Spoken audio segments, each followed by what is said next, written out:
আসসালামু আলাইকুম। কি অবস্থা সবার? সবাই কেমন আছেন? নিশ্চয়ই আল্লাহর রহমতে সবাই ভালো আছেন, আমিও ভালো আছি।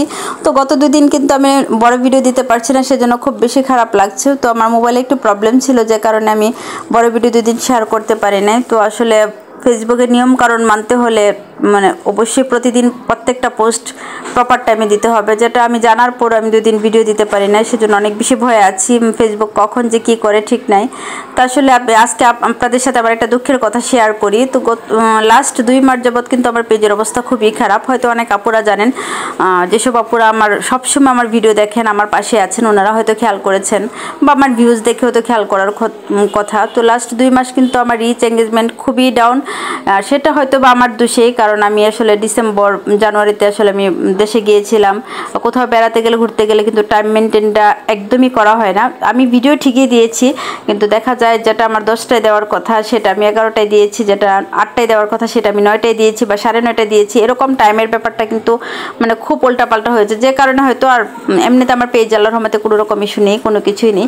তো এই টাইমটা মেনটেন করতে পারি নাই বলে হয়তো আমার পেজের রিচ এঙ্গেজমেন্ট খুবই হাই ছিল, সব কিছু ডাউন করে দিয়েছে। আর তার আগে তো আমার আল্লাহর রহমতে পেজটা খুব ভালো গ্রো করেছিল। তো অনেক বেশি মন খারাপ, আমি এতটাও আপনাদের সাথে শেয়ার করি নাই, কিন্তু আজকে টুকটাক করছি। খুব বেশি মন খারাপ, মানে এরকম হয়েছে লাস্ট কিছুদিন আগে যে আমি পেজে আর কাজই করব না, মানে ড্যাশবোর্ডের অবস্থা যেহেতু এত খারাপ।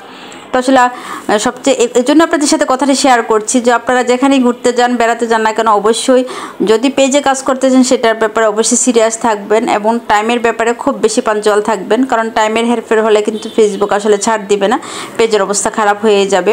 তো আপনাদের সাপোর্ট এবং ভালোবাসা আমার লাস্ট 1 সপ্তাহ 2 সপ্তাহ যাবৎ কিন্তু পেজটা অনেকটাই ঠিক হয়ে গিয়েছে।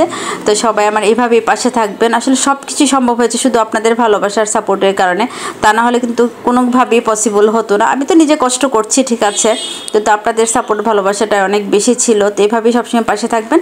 আর টাইম মেনটেন, আমার একটাই কথা থাকবে, টাইম মেনটেন করে ভিডিও আপলোড করবেন। টাইমের জন্য কোনো রকম উল্টাপাল্টা না হয়, তাহলে কিন্তু আসলে অনেক বেশি সাফার করতে হবে।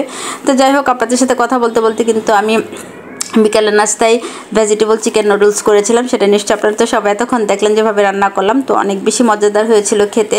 আর বাচ্চারা দেখা যায় অনেক সময় সবজি খেতে চায় না, আর এভাবে নুডলস রান্না করে দিলে কিন্তু ওরা অনেক বেশি পছন্দ করে। আর এখনকার বাচ্চারা তো শুধু সুপি নুডলস খেতে চায়, কিন্তু শীতে তো এই নুডলসটা অনেক বেশি মজাদার। তো আমার প্রায় সময় রান্না করা হয়, তো ওইভাবে আপনাদের সাথে শেয়ার করা হয় না, তো ভাবলাম আজকে শেয়ার করি। তো আমার ভিডিওটা কেমন লেগেছে অবশ্যই কিন্তু সবাই কমেন্টে জানাবেন। আর যারা এতক্ষণ ধৈর্য নিয়ে না টেনে আমার পুরো ভিডিওটা দেখেছেন তাদেরকে অসংখ্য ধন্যবাদ। আসলে যারা আমার ভিডিওটা পুরো দেখেন, আমাকে এতটুকু হলো আমাকে এগোতে সাহায্য করছেন, আপনাদের প্রতি অনেক অনেক কৃতজ্ঞতা আমার। আসলে সেটা বলে বোঝানো যাবে না। আসলে এখন মনে হয় আমার যারা আমার টপ ফ্যান, যারা আমার সবসময় ভিডিও দেখে, তারা আমার জন্য অনেক বেশি ইম্পর্টেন্ট। তো যাই হোক, এই তো নুডলসটা আমি সার্ভ করে নিলাম, একটু শসা কুচি দিয়ে দিলাম, সস দিয়ে দিলাম। তো আসলে একটা জিনিস সাজিয়ে গুজিয়ে খেতে কিন্তু আরও বেশি ভালো লাগে। তো সবাইকে অনেক ধন্যবাদ, সবাই অনেক ভালো থাকবেন। নেক্সট টাইম অন্য কোনো ব্লগ নিয়ে অবশ্যই আসবো। আমার জন্য দোয়া করবেন, আপনাদের জন্য অনেক দোয়া। আল্লাহ হাফেজ।